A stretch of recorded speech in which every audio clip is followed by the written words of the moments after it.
I will end you. That's the first thing he said. Not hello, not sit down, not even her name, just that. I will end you, he repeated, his voice like warm tar, slow, thick, and meant to coat your insides until you couldn't breathe. He sat behind his desk like he owned the skyline, which technically he did. Fifth Avenue glittered below us, his penthouse office perched so high up it felt like we were floating. Framed art behind him worth more than my annual salary. Desk made of onyx and cruelty. A silent assistant had walked me in and disappeared. Just me, him, and the air conditioning hissing like a quiet threat. He folded his hands. You walk out on my daughter, and I will make sure your name is scrubbed from every boardroom in this city. You'll be applying to drive Uber by Thursday. I didn't flinch. I just watched him. The way he kept checking his Rolex like my seconds were wasting his. The way he used her name, Marissa, as if it were a trademark he owned and I'd just violated. What I didn't tell him was that I'd already made my decision the night before, when I found the burner phone, the one tucked into her tennis bag, right behind the protein bars and extra grip tape. She never played tennis, not once in 5 years. I opened it, one message, one photo, her, and a man who looked like his suits cost as much as my used Camry. She was kissing his collarbone like she was drinking him. The wallpaper behind them, the art gallery I'd helped sponsor for her birthday. And when I looked up from the phone, she was in the hallway, smiling. You forgot your coffee, babe. Babe. I walked into this meeting already gone. Still, I let him speak, let him puff, let him threaten my future like he hadn't just seen what his daughter was capable of, as if my leaving was the betrayal. When he paused for breath, I stood, took off my lanyard, slid the metal access badge across the desk. It landed with a soft clink. He blinked. You're making a mistake. I gave him a thin smile. Good. At least we're even. I turned, didn't even bother closing the door behind me. By 3 p.m., my bank cards stopped working. At 4:17 p.m., the leasing office informed me my apartment was no longer under my name. By 6 p.m., my inbox was full of position filled and sorry for the confusion emails from every consulting client I'd worked with for the last 6 years. People who had praised me, celebrated me, now gone. I parked outside the city that night in the shadow of an abandoned toll booth, rolled down the window, listened to the wind, cold, early spring wind. My phone buzzed once, a message from her, just 3 words. I'm so sorry. I stared at the screen, then deleted it. There's something bitterly freeing about knowing no one is coming to help you, that you're no longer part of the machine. You're roadkill, and the engine just keeps going. But here's the thing. Roadkill sometimes crawls away, heals, learns. And I did crawl, from a battered Honda with a busted heater to motel rooms with flickering lights and moldy carpet.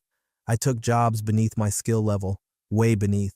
Janitor for a gym that went out of business 2 months later. Warehouse loader in a town so small it didn't even have a Starbucks. I didn't complain. I didn't explain. I just worked. And when the pain dulled and the nights didn't sting as much, something strange started happening. I started to see clearly.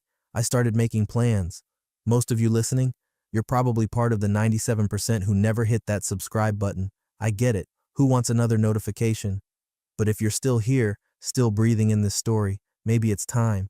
It helps the team keep digging deep for these stories. And trust me, it gets deeper. Because what he didn't understand was simple. When you try to bury someone alive, you better make damn sure they don't dig their way out. I wasn't dead. I was just beginning. There's a special kind of silence that only comes when no one gives a damn whether you make it or not. Not the peaceful kind, not the kind they sell in meditation apps or yoga retreats. No, this was the hollow metallic silence of ice machines at 3 a.m., of peeling motel wallpaper and TV static you don't bother turning off. I lived inside that silence for the better part of 3 years. First year, I bounced between places with hourly rates and front desks behind bulletproof glass, slept in my car when I couldn't make rent, showered at gas stations, ate whatever came wrapped in foil and didn't require cutlery. The guys at the scrapyard didn't ask questions. They paid cash, which meant no paperwork, which meant I didn't exist, which, at the time, felt fair. I'd lie awake on mattresses older than I was, scrolling through her posts. She wasn't hiding. Marissa had always loved the spotlight, now even more. Boomerangs of champagne clinks, red carpet charity events, gala gowns that probably cost more than what I made in 6 months. And always beside her, the king himself, her father, arm around her shoulder like a trophy. One photo stuck with me, her birthday, 42nd floor rooftop bar. He's toasting with a crystal glass, smiling like a man who thinks he's won. The caption read, "Grateful for the men who've never let me down." I stared at that sentence for a long time. Then I put my phone in the drawer and didn't check her profile again for 11 months. In that time, I didn't talk to anyone from the old life, not even the ones I thought might understand, because deep down, I knew they'd already picked a side. When you get exiled, people pretend they didn't see the push. They just shrug and step back like you disappeared on your own. But here's the thing about starting over at the bottom. There's nowhere to fall. You get used to dirt under your nails and the ache in your spine and being invisible. You learn how to watch, how to listen, how to keep your mouth shut while everyone else complains about problems you'd kill to have. And then something shifts. For me, it started in a shipping yard in some forgotten town. A guy named Lionel, missing 3 teeth and too many brain cells, taught me how to read shipping manifests like a poker hand, told me which routes always ran late, which ones were bloated with cost padding, which managers were skimming off the top. He didn't know it, but he was teaching me logistics. I started asking questions, quietly, pulling overtime just so I could shadow the supervisors. They thought I was just hungry for money. I wasn't. I was hungry for understanding. By year 2, I stopped caring what they thought. Bitterness calcifies into something harder, something sharper. Not rage. That's messy, sloppy. This was cold, pure. I wasn't trying to get back at them. I was trying to build something no one could take from me.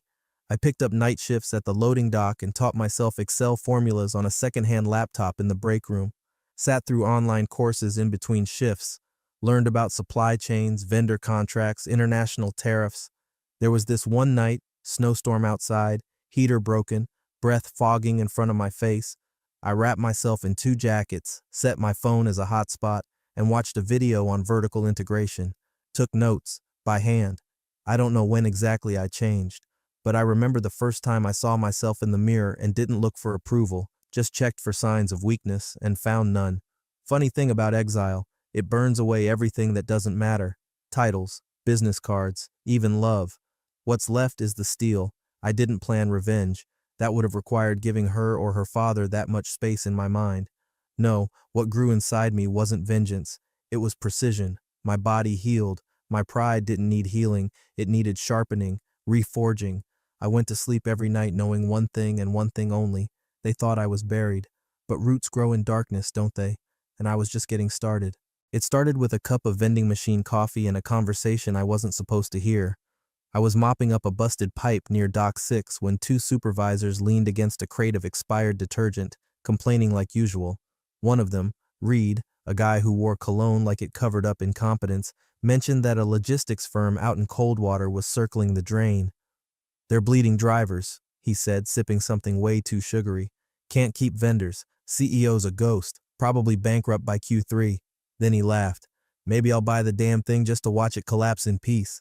I didn't say a word, just kept mopping. But later that night, I looked it up. Coldwater Transport Solutions, family-owned, barely surviving, warehouse space, 6 trucks, too many liabilities, no press, no media, just dusty databases and an outdated website. But one line caught my eye: seeking temporary warehouse staff during reorganization. That word, reorganization, tasted like blood in my mouth. The next morning, I showed up in a cheap shirt and steel-toed boots, told them I was looking for steady work, lied and said I had forklift certification. They didn't check. They were too desperate. First shift, I kept my mouth shut. Second shift, I noticed their staging was inefficient, boxes being moved 3 times before loading. I adjusted the layout on my break, didn't ask permission, just taped new markers on the floor. Third shift, they used my system. No one said thank you. That's not how these places work. You don't get applause. You get ignored slightly less. Over the next few weeks, I took the graveyard hours no one wanted, slept on a cot in the utility room, ate from vending machines, but I studied every manifest, every invoice, every dusty clipboard with a broken pen dangling from twine.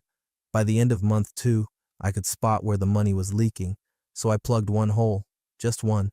I redesigned the pick and pack system for outgoing orders, saved them 6 man-hours a day. When the assistant manager noticed, he called me into the office. "You been in this line of work long?" "Long enough." He nodded. "We're behind on payroll. Might have to cut hours. But," he hesitated, then slid a manila folder across the desk. "Owner wants to offer a stake, 5%, no salary for now, But if we survive, you'll own part of what we build. I opened the folder. There was nothing impressive inside. No stock certificate. Just a contract signed in ballpoint, smudged with someone's lunch. I signed it. Because what he didn't know, what none of them knew, was that I'd already done this, years ago. Only back then, it was spreadsheets and boardrooms and catered meetings with monogrammed napkins. This time it was forklifts, grease under my nails, and a mug I washed in the bathroom sink. I liked this version better. No one cared who I used to be. I didn't flash credentials. I didn't tell war stories about consulting gigs or former in-laws who controlled half the damn city. That version of me had been stripped away, intentionally. This version, he was unrecognizable, which was perfect. It gave me freedom. The kind that doesn't come with a corner office or a key card, but with anonymity. No one was watching, so I moved how I wanted. Quiet, sharp, surgical. I took over vendor relations, built new contracts that cut costs without killing morale, hired drivers who were too inexperienced for other places, but who listened. I trained them myself, took the first runs with them, made sure they didn't screw it up. Then I fired the two that did. No speeches, just handed them sealed envelopes and pointed to the gate. The others got the message. We didn't have a big break, no viral campaign, no angel investor, but we stopped bleeding, started breathing. 3 months later, we got our first unsolicited call from a regional grocery chain that had heard we delivered on time. They sent a test route. We crushed it. Then they sent 5 more. One of the owners asked if I wanted to do press. I declined. I wasn't here for the spotlight. I was building a shadow, quiet, capable, a future made of steel and silence. No one knew what I'd lost, but soon they'd know what I'd become. The warehouse was quieter than usual the night I signed up for my first class. I'd just finished repairing a broken lift gate on truck 4, one of the ones we couldn't afford to replace yet. My knuckles were split, dried blood crusting along my thumb where the wrench slipped. I wiped them on my jeans, logged the repair in our manual dispatch binder, then sat at the breakroom computer and used the company card for a single course in contract law. $289. I stared at the confirmation screen for a full minute, not because of the money, we'd finally stopped bleeding by then, but because it felt like something I'd buried was clawing its way back to the surface. Not the old life, not the suits or galas or boardrooms, the mind, the part of me that liked systems, leverage, clause language, and watching a contract dissolve a titan faster than any wrecking ball. So I kept going. I enrolled in a certificate program at night, supply chain architecture, negotiation, business arbitration. I'd load pallets until 4 p.m., down burnt coffee at 5, and by 6, I'd be watching lectures in a basement office surrounded by expired printer cartridges and retired fax machines. No one noticed. Not at first, but then came the merger. A smaller courier outfit in a neighboring county, crumbling under fuel prices, mismanaged payroll, and a leadership team built on nepotism, reached out to us about possibly combining forces. The founder of our company, Jack Harlan, was hesitant. Nice guy, built this place with sweat, wire hangers, and duct tape, but he didn't know how to read term sheets, didn't understand how predatory the other side's offer was, so I asked him one question. Do you trust me to read the fine print? He nodded. Don't embarrass us. I didn't. I rewrote their proposal, redlined their asset valuations, buried a poison pill clause in the event of reverse takeover, and added performance-based dissolution triggers that protected our side like a titanium vest. The other company's lawyer called me aggressive. I called it defensive innovation. We closed the deal in 90 days. 2 warehouses became 1, operations doubled, overhead got slashed, and suddenly, our little skeleton crew of misfits and second chancers was playing in the minor leagues. I didn't ask for a title. Jack gave it to me anyway. Chief Operating Officer. He printed the business cards himself, misspelled my last name on the first batch. We laughed about it in the loading dock. Then we got back to work. Over the next 2 years, I rebuilt the spine of that company, created a vendor pipeline from scratch, hired a fleet manager who actually managed, implemented ERP software I taught myself in week-long marathons. The profit margins tripled. Our competitors started watching. Some tried to mimic. Most failed because they couldn't replicate the culture we'd built, not just hard work, but surgical precision born from hunger. Real hunger. The kind that came from eating instant noodles in a freezing motel room while your ex-wife posted selfies with a man who destroyed you. Then, one morning, year 5, Jack called a staff meeting. He didn't give speeches often, hated attention. That morning, he stood in front of 46 employees, all packed shoulder to shoulder between stacked crates of cat food and bottled spring water. I started this place because I didn't want to work for anyone else, he said, hands in his pockets. But now, I'm tired, and I trust someone else to carry it. He looked at me. This guy doesn't brag, doesn't demand, doesn't even take lunch breaks. He just builds, and I think he should run the damn thing. No applause, no champagne, just quiet nods and a couple claps from the back. That's how I became CEO. No press release, no LinkedIn post, just a new title on the whiteboard near the exit door. I moved into Jack's office, took down the deer head he'd mounted in '97, replaced it with a whiteboard that tracked fleet uptime and driver satisfaction metrics. Every day, I arrived before sunrise, left after midnight.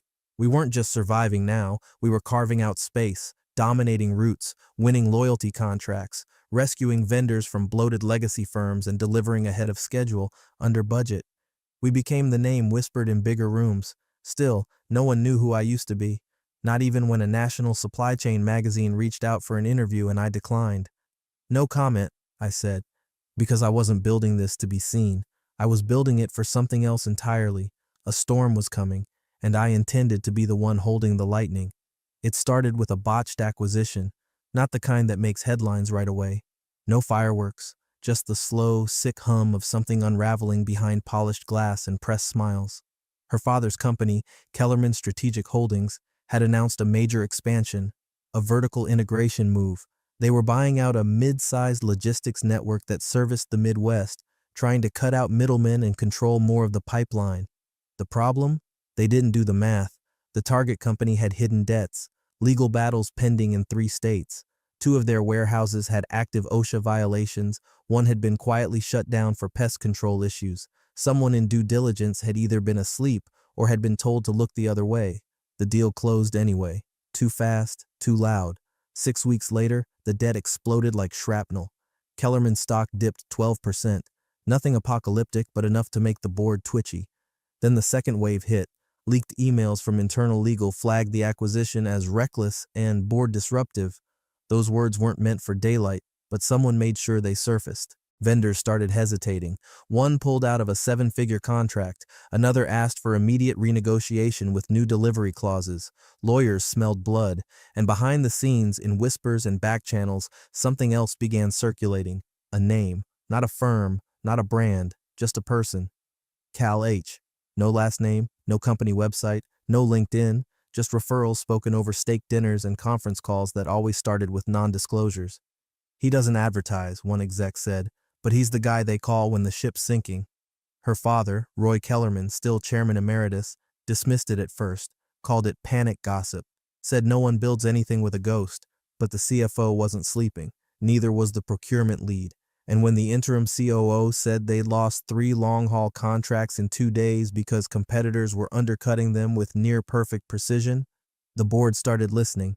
Eventually, a junior executive, probably some guy wearing $800 shoes and imposter syndrome, put it together. A few vendor names lined up. Some of the fleets used were too efficient, too sudden, too disciplined to be random. He ran a trace on the contracts, found a holding company, then another, buried 3 layers deep in an LLC based out of Spokane, Washington. He found a name attached to a warehousing firm with a reputation for execution so clean it bordered on ruthless. Cal H., the email said. We found him. Someone must have forwarded the name up the ladder with urgency. Within 24 hours, a formal inquiry was drafted, embossed letterhead, polite language, cloaked desperation. Dear Mr. H., we are aware of your operational success and would like to discuss a mutually beneficial strategic partnership. Please let us know if you are available for a confidential conversation regarding high-value consulting opportunities within our network. Best regards, Kellerman Strategic Holdings Office of the Chairman. It was sent to 3 different addresses, physical and digital. One was a forwarding mailbox in Idaho, another a secure inbox monitored once a week. I read it that Friday evening. Didn't reply. Let it sit there. Unread, from their perspective. Unacknowledged. They were used to being chased. I wasn't running anymore. Instead, I pulled up their latest market filings, reviewed vendor churn, noted the financial bleed, quietly ran simulations based on where their next layoffs would hit and how quickly the board would start cannibalizing itself once quarterly earnings dropped below the red line. My team, small but deadly efficient, was already in position to scoop up the detritus. We weren't targeting them directly, not yet, but I wasn't going to stop it either. Every empire cracks from within first, and I knew the blueprints of this one because I'd helped draft them once upon a time. They didn't know that the man they ghosted, erased, and humiliated was the same man now standing in their blind spot, but they would, soon. It was supposed to be a routine compliance audit. Some intern, probably on their third espresso, flagged inconsistencies in archived employee severance records, old files, pre-digital, the kind no one cared about unless the feds came sniffing around. So they sent Martin, the assistant CEO, into the basement, literally. That's where the legacy files were kept, in a windowless room 2 floors beneath the lobby, past the server closet and across from a forgotten vending machine that still sold Orbit gum. The files were packed in cardboard boxes so aged the corners crumbled when touched. Martin had no idea what he was looking for, just keywords, old employee IDs, and a headache. Then he opened a folder labeled Calvin Hartley, Executive Consultant, Revoked. He paused. Calvin Hartley, he muttered. Why does that sound? He flipped the page, and there it was. A stapled photo, grainy but unmistakable. Me in a suit I thought made me look important, back when I still wore neckties and let someone else cut my hair. The date stamp on the bottom corner read 0819, final termination. He stared, then blinked, then stared again. The file noted resigned under threat of non-cooperation, followed by a handwritten note from Roy Kellerman himself. Access permanently revoked. Do not re-engage under any circumstances. Martin didn't know whether to laugh or panic. Instead, he took the folder upstairs. The boardroom was already tense. Earnings call in 2 days, procurement head just quit, and a vendor defaulted mid-contract. Roy was pacing near the window, barking into his phone. 2 other execs were locked in a passive-aggressive spreadsheet war. Martin cleared his throat. Roy turned. What? Found something. He slid the folder across the table. Roy didn't look at first, just waved him off. Martin didn't move, so Roy opened it, looked, then froze. That's her ex-husband? Someone said quietly. No one spoke for a long beat. Roy set the folder down like it burned his fingers, his lips pressed into a line that barely concealed the tremor behind it. The legal counsel leaned in, flipping to the last page. Is this the same Cal H we reached out to? Martin nodded. The one who ghosted us? Yes. And the one whose companies just undercut us on 3 major accounts? Yes. Silence. Then a muttered curse from someone near the door, the kind you only say when you realize the snake you kicked years ago didn't die. It learned to slither with precision. Roy's face was unreadable, but something in his shoulders sagged, a rare thing for a man who made his fortune never apologizing. They tried again, a new message, different tone, more personal. Calvin, we understand there may have been history, but the past is the past, and we believe in progress. The board is prepared to offer generous compensation in exchange for consultation and potential strategic partnership. Please let us know your availability. Warm regards, Martin DeWitt, Assistant CEO Kellerman, Strategic Holdings. They sent it with urgency. They received silence. Again, no reply, no bounce back, just the sound of time stretching thinner and thinner, like a wire pulled too tight.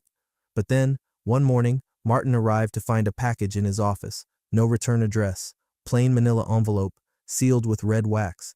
He brought it to the board. They gathered, nervous. Roy sat at the head, his coffee untouched. Martin opened it. Inside, a single sheet of paper, not typed, not handwritten. It was a high-resolution scan of a security badge. Mine, from years ago. My name, my face. And across the bottom, in red permanent marker, a quote, circled and underlined. If you leave her now, I'll bury your future. RK. No context, no signature, just that. The room went still. Martin looked at Roy, but the old man didn't speak, didn't defend. He simply leaned back, eyes unfocused, like the walls had just closed in. He didn't forget, someone whispered. No one else had to say it, because in that moment, even the ones who'd never met me understood something. I wasn't a ghost, I was a mirror, and they were finally seeing what they'd broken. The printout was heavy in a way paper shouldn't be. Martin laid it flat on the boardroom table like it might detonate. It didn't come with a letterhead or a signature, just that one line, blown up, centered, cropped from a security camera still, timestamp and all. If you leave her now, I'll bury your future.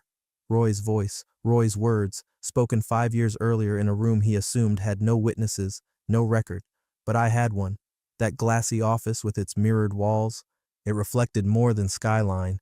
One of the temp assistants had left a security monitor live on her laptop in the background that day. I saw the light flash when she minimized it. I noticed the blinking red record symbol in the corner. Back then, I didn't think much of it, but I made a copy, quietly, just in case. Turns out, just in case came knocking. Now it sat before them, not an accusation, not a lawsuit, just a memory, weaponized.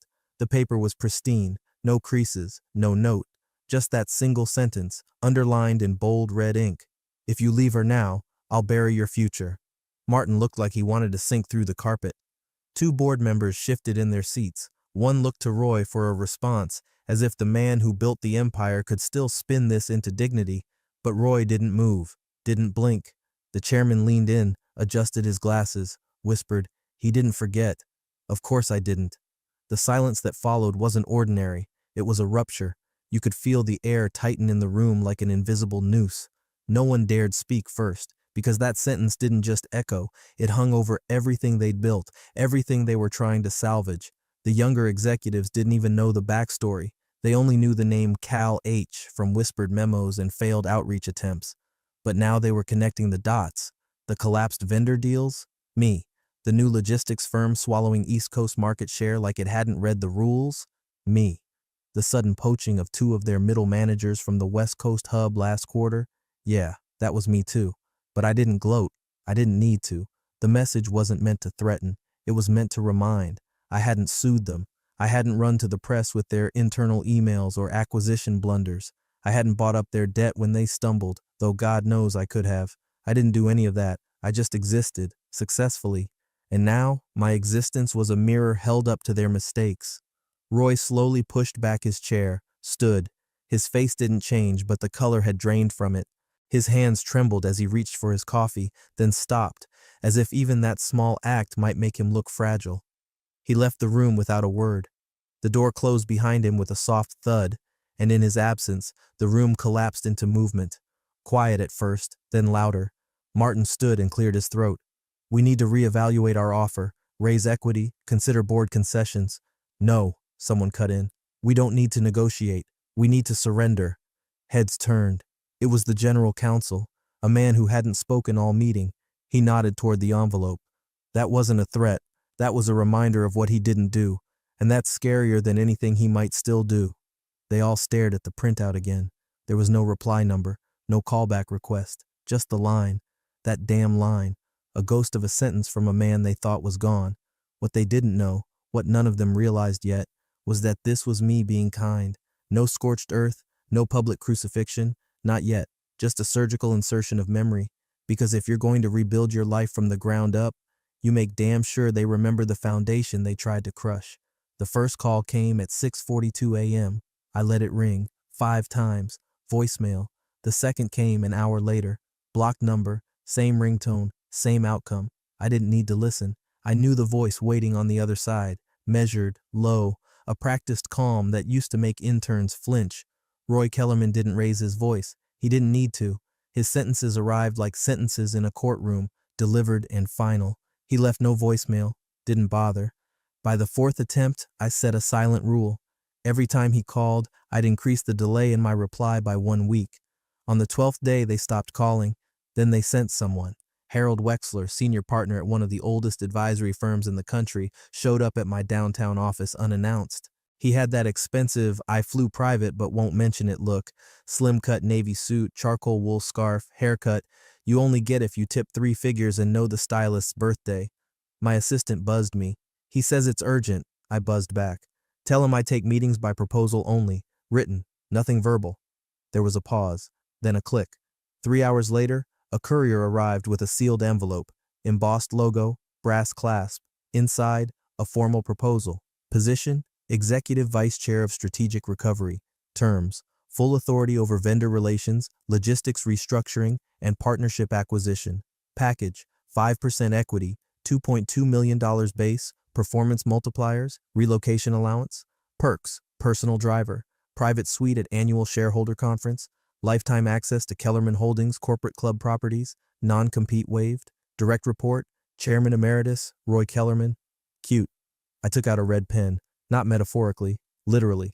I slashed the title. Executive Vice Chair became Consulting Principal, Independent Status. Struck the driver, the suite, the club access, cut the base salary by 70%, no relocation package, and added one clause, dead center of page 3, triple underlined, contingent upon the full and permanent resignation of Roy Kellerman from all formal, ceremonial, and advisory roles within Kellerman Strategic Holdings.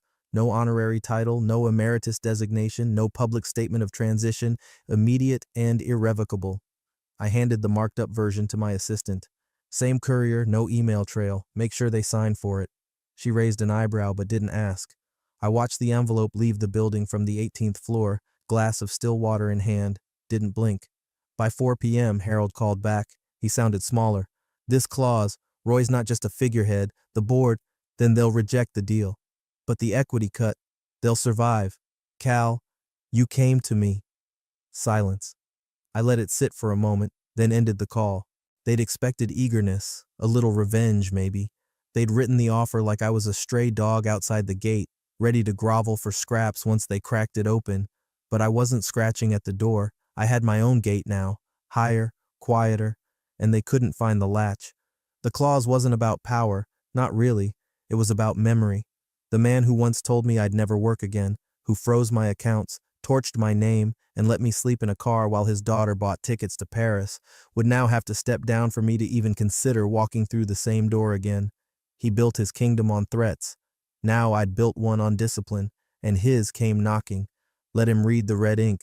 Let him taste the humility he never thought would touch his tongue, because this time I wouldn't raise my voice. I'd raise my terms. The knock on my office door was soft, hesitant, like it came from someone who wasn't sure they deserved to be there. I knew it was her before the handle even turned. The hallway cameras had caught her 15 minutes earlier, standing outside the building, pacing near the revolving doors like a woman debating whether to re-enter the story she'd once closed with a slam. She looked different, not worse, just older. The effortless shine was gone, the glow replaced by something quieter, less performative. Her heels no longer clicked like declarations.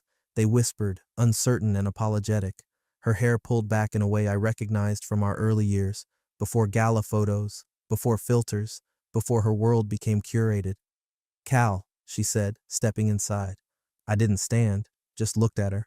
Her eyes scanned the room like she expected to see evidence of wealth, trophies, modern art, some ostentatious reminder that I'd made it, but there was none of that. My walls were clean, my desk bare, save for a leather notebook and a coffee mug that read, "Keep the receipt." You've changed, she said finally, her voice smaller than I remembered. I tilted my head. So have you. She smiled, but it didn't reach her eyes. I used to think I was the one who lost everything, but turns out I just traded depth for attention. That's quite a reflection, I said, then added, little late. I didn't know what he said to you, not back then, not exactly. I nodded toward the envelope she had no doubt seen by now.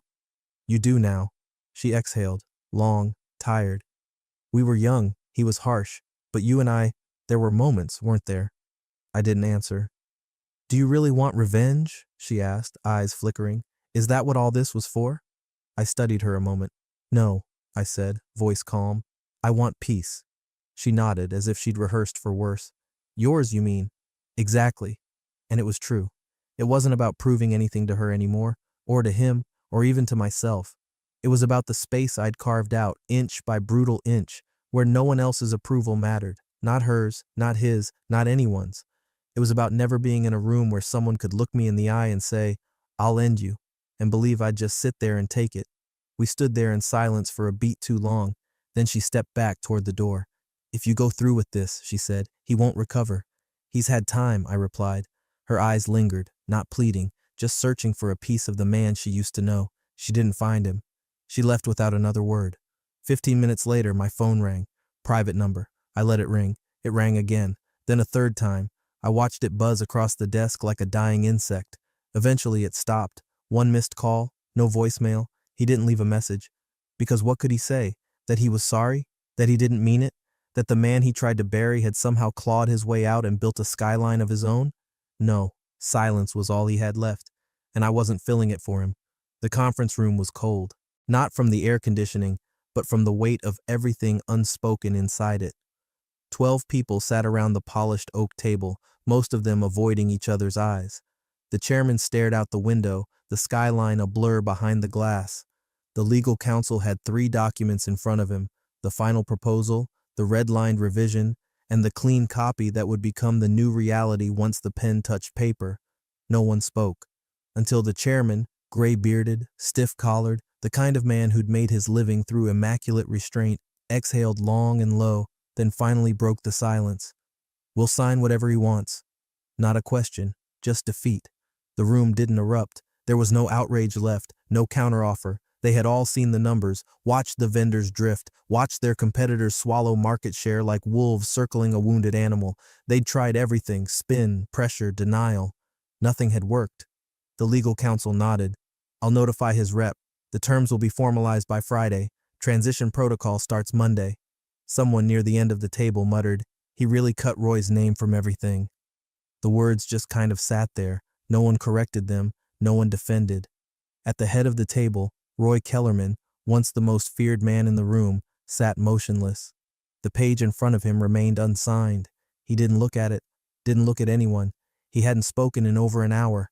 His name, the one etched into the building's granite 22 stories above street level, was being scrubbed from the letterhead, the bylaws, and the public registry.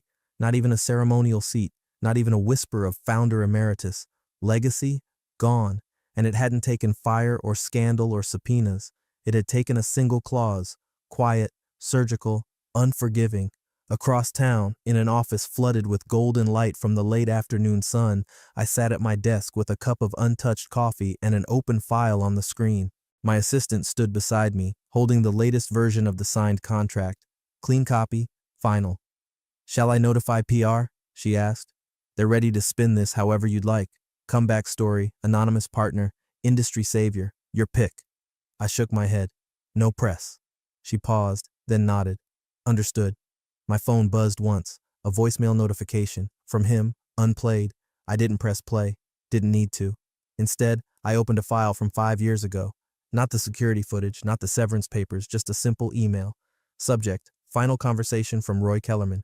Body: "If you leave her now, I'll bury your future." I stared at the sentence for a long time, then I clicked delete. No ceremony, no frame, no firework of revenge, just gone, because I didn't need it anymore. I didn't need reminders of the man who tried to erase me. He'd erased himself.